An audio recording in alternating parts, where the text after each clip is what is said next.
Assalamualaikum warahmatullahi wabarakatuh. Kami dari kelompok 5 akan menjelaskan mengenai uji Mann-Whitney. Nah, di sini beranggotakan ada Ahmad Saidul Iman, Muhammad Isfalana, Nabilah Lintang Dadari, dan saya Rani Junior. Apa sih Mann-Whitney?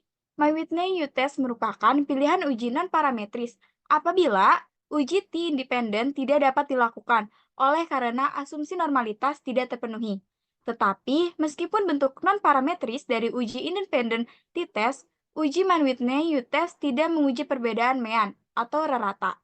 Dua kelompok seperti layaknya uji independen t-test, melainkan untuk menguji perbedaan median atau nilai tengah dua kelompok.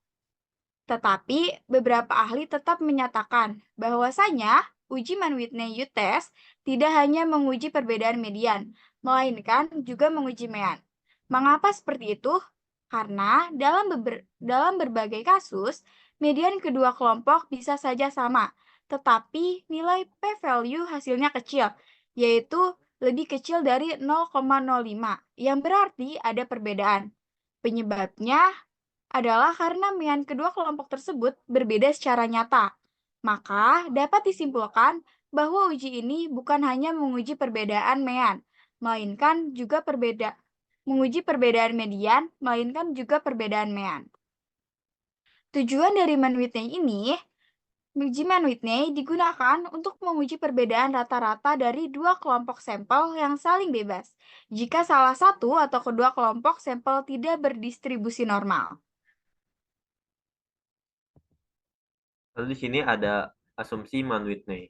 Yang pertama ada skala data variabel terikat adalah ordinal, interval, ataupun rasio. Apabila skala interval atau rasio, asumsi normalitas tidak terpenuhi. Normalitas dapat diketahui uji normalitas dengan uji normalitas. Yang kedua, data berasal dari dua kelompok. Apabila data berasal dari tiga kelompok ataupun lebih, maka sebaiknya menggunakan uji Kruskal-Wallis. Yang ketiga, variabel independen satu dengan yang lainnya, artinya data berasal dari kelompok yang berbeda atau tidak berpasangan.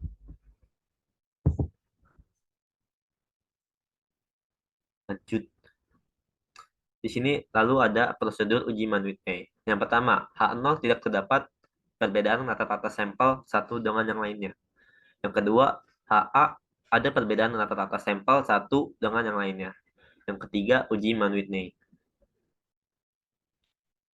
Yang keempat, daerah tolak H0 ditolak apabila U hitung kurang dari U table. U table berdasarkan nilai N1, N1 kurang dari sama dengan 20 dan N2 kali N2 kurang dari sama dengan 20. Yang kelima, prosedur uji Mann-Whitney, yaitu menghitung kriteria pengujian, menentukan nilai uji statistik nilai U dengan cara yang pertama, gabungkan kedua kelompok sampel independen. Yang kedua, urutkan tiap anggota mulai dari nilai terkecil ke nilai terbesar. Yang ketiga, jika ada dua atau lebih nilai pengamatan yang sama, maka peringkatnya yang diberikan pada tiap-tiap anggota sampel adalah peringkat rata-rata. Yang keempat, hitung jumlah peringkat masing-masing bagian, R1 dan R2. Yang terakhir, menarik kesimpulan. H0 ditolak jika U kurang dari U table. Yang kedua ada H0 diterima jika U lebih dari sama dengan U table. Di sini ada rumus dari uji Mann-Whitney. Ada rumus yang pertama untuk mencari U1, jumlah peringkat ke-1. Yaitu N1 kali N2, yaitu jumlah sampel 1 dikali jumlah sampel 2 ditambah N kali N plus N1 plus 1 dibagi 2 dikurangin R1. R1 itu jumlah ranking pada sampel N1. Lalu di sini juga ada rumus untuk mencari jumlah peringkat 2, yaitu N1 kali N2, jumlah sampel 1 dikali jumlah sampel 2, ditambah N2, jumlah sampel 2 dikali jumlah sampel 2 plus 1 dibagi 2, dikurangin jumlah ranking pada sampel 2. Ini juga ada contoh rumus lain untuk mencari nilai jumlah peringkat kedua, yaitu U2 sama dengan N1 kali N2 dikurangin U1 kalau misalkan U1 udah dapat nilainya. Ini untuk U table-nya. Selanjutnya akan ada penjelasan ujian Whitney melalui Excel. Di sini ada contoh soal. Seorang peneliti ingin mengetahui apakah ada perbedaan motivasi belajar siswa berdasarkan gendernya. Untuk keperluan tersebut digunakan angket motivasi belajar yang terdiri dari 10 butir pertanyaan dengan skor 1-4. Dari hasil rekapnya ada siswa A sampai O dengan gender laki-laki dan perempuan, dan di setiap pernyataan mereka mengisi angket. Lalu ada jumlah dari eh, angket tersebut. Di sini ada keterangan 1 itu berarti rendah, 2 sedang, 3 tinggi, dan 4 sangat tinggi. Lalu di sini dibuat tabel yang lebih mengerucut lagi. Terdapat tabel siswa, gender, jumlah, dan ranking. Untuk ranking sendiri menggunakan rumus rank.average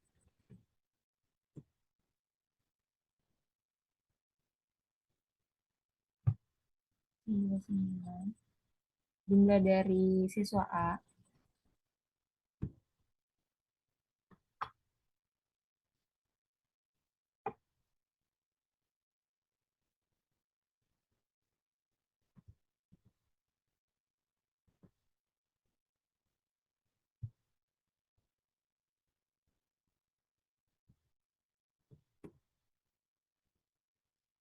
itu hasilnya 2,5. Dan seterusnya untuk siswa B sampai siswa O juga seperti itu, menggunakan rumus yang sama, yaitu sama dengan rank.average, lalu pilih jumlah dari siswanya, lalu koma jumlah dari keseluruhan siswa, koma 1. Lanjut, gimana cara nentuin dari jumlah si laki-laki ini sendiri?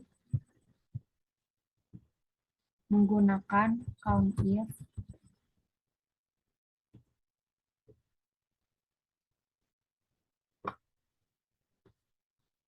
kita blok di kolom gender, titik koma, karena kita mau cari laki-laki jadi L. Hasilnya yaitu 6. Untuk mencari R1-nya sendiri itu menggunakan sel if.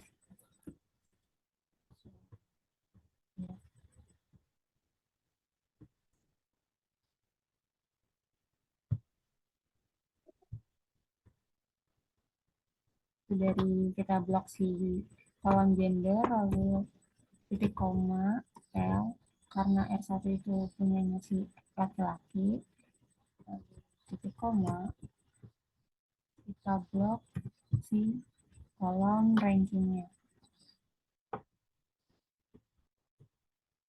Itu 30 hasilnya.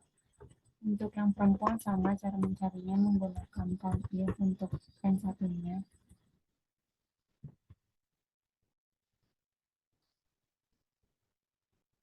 Kita blok si gendernya, lalu titik koma, karena kita mencarinya perempuan, jadi menggunakan huruf B. Untuk si R2-nya sendiri, caranya sama kayak R1, menggunakan sum if. Kita blok yang kolom gendernya, titik koma, P, titik koma, kita blok yang kolom rankingnya. Hasilnya 90.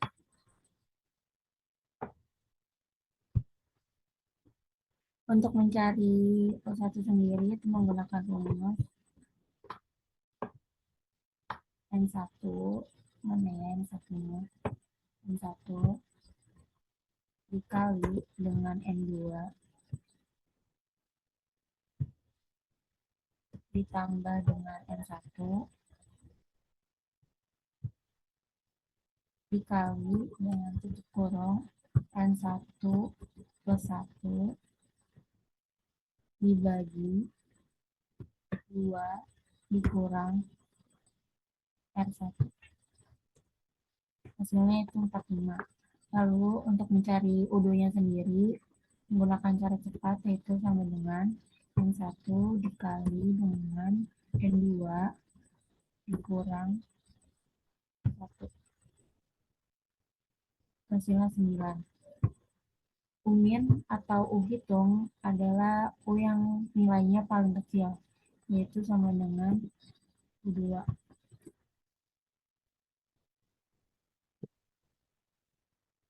Lalu untuk mencari si U tabelnya sendiri, kita lihat dari tabel U, yaitu karena M1-nya itu tadi 6 dan M2-nya 9.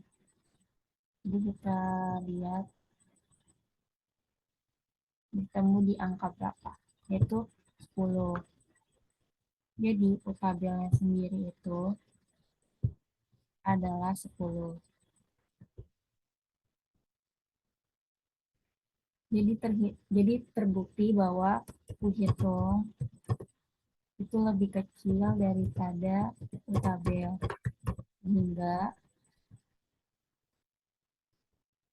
hipotesis yang tadi, yaitu H0 sama dengan tidak terdapat perbedaan motivasi belajar antara siswa laki-laki dan perempuan, dan H1 itu terdapat motivasi belajar antara siswa laki-laki dan perempuan yang diterima adalah H0. Seperti itu karena U hitung lebih kecil daripada U tabel.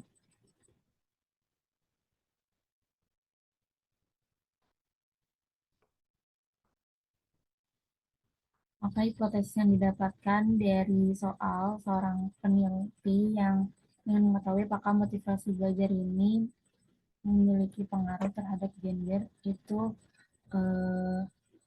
H0-nya ataupun hasil hipotesisnya itu tidak terdapat motivasi belajar antara siswa laki-laki dan siswa perempuan itu ditolak karena H0 karena U hitung lebih kecil daripada U tabel, sehingga H0 itu ditolak. Tuh.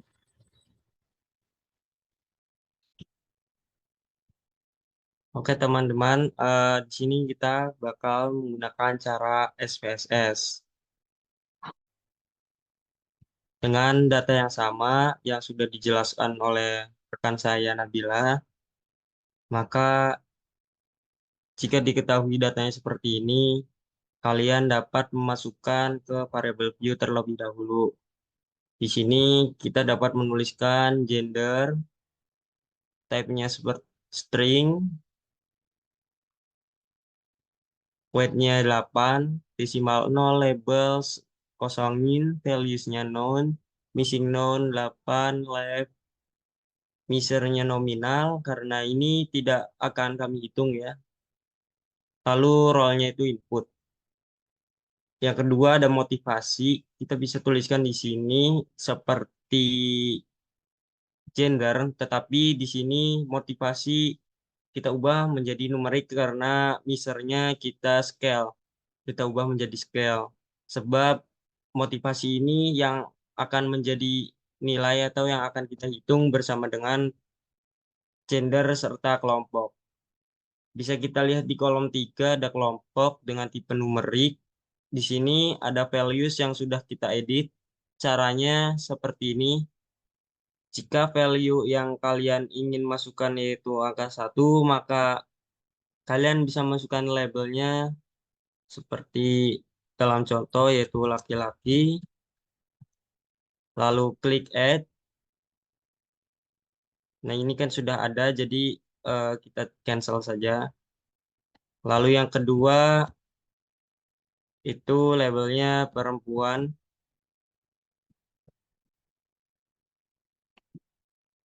Oke. Jika seperti ini kalian klik OK. Lalu missing known column 8, align-nya right, misernya nominal. Ini Elin serta kolom itu bebas ya. Yang harus kalian ubah yaitu miser, lalu type-nya. Jikalau kami menggunakan miser nominal karena tidak akan dihitung ya, maka datanya akan menjadi seperti ini. Maka kelompok 1 itu laki-laki, kelompok 2 itu perempuan.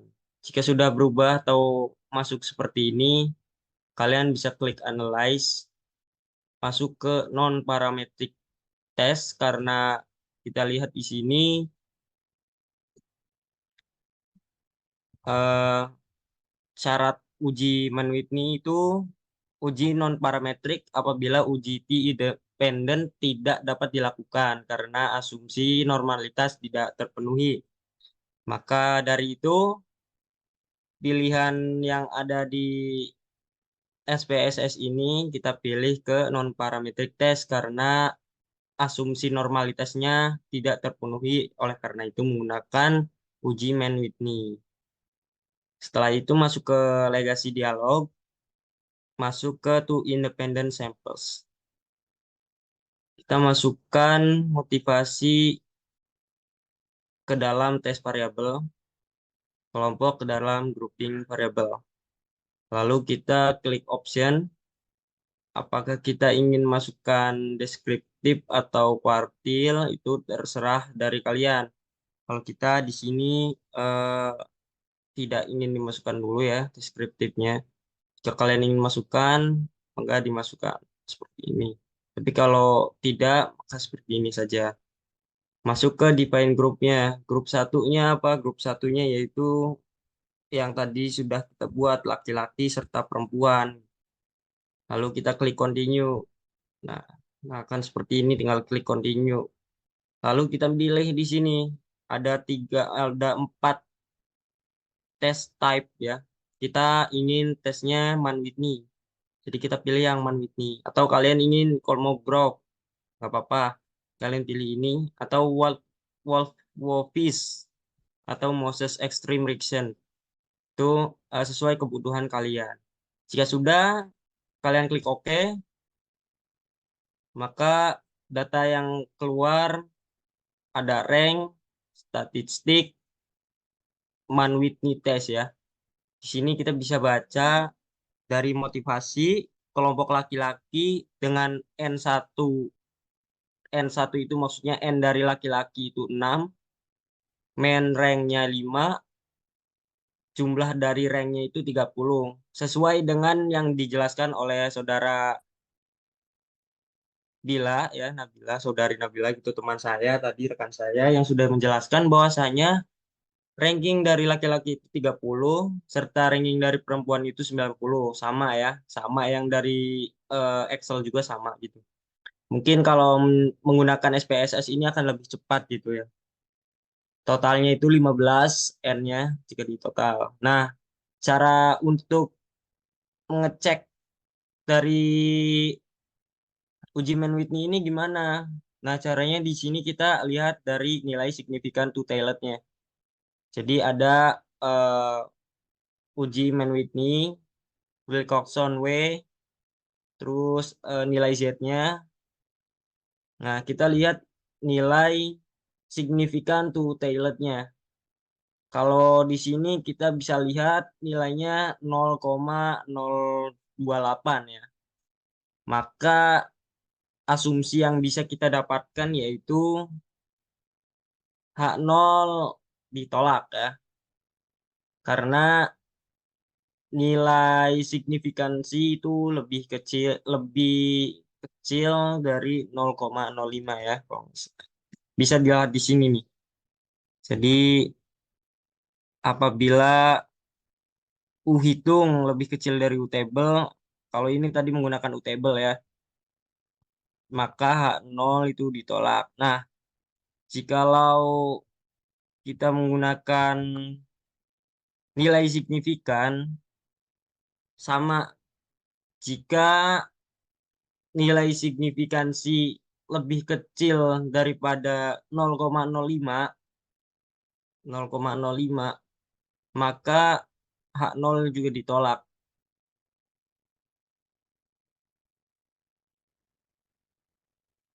Oke, bisa dilihat di sini nilai signifikansi two-tailed atau nilai p-value-nya itu 0,028 ya. Maka bisa disimpulkan jikalau nilai signifikansi itu lebih kecil dari 0,05 atau nilai alfa yang kita gunakan itu 5%, maka H0 itu ditolak atau H1 diterima. Bisa disimpulkan H0 ini tidak terdapat perbedaan motivasi belajar. Maka jika H1 diterima atau H0 ini ditolak, maka jawabannya adalah terdapat perbedaan motivasi belajar antara siswa laki-laki dan perempuan. Sekian dari presentasi dari kelompok kami. Kurang lebihnya mohon maaf bila ada banyak salah kata dan salah ucapan karena kesempurnaan itu hanya milik Allah.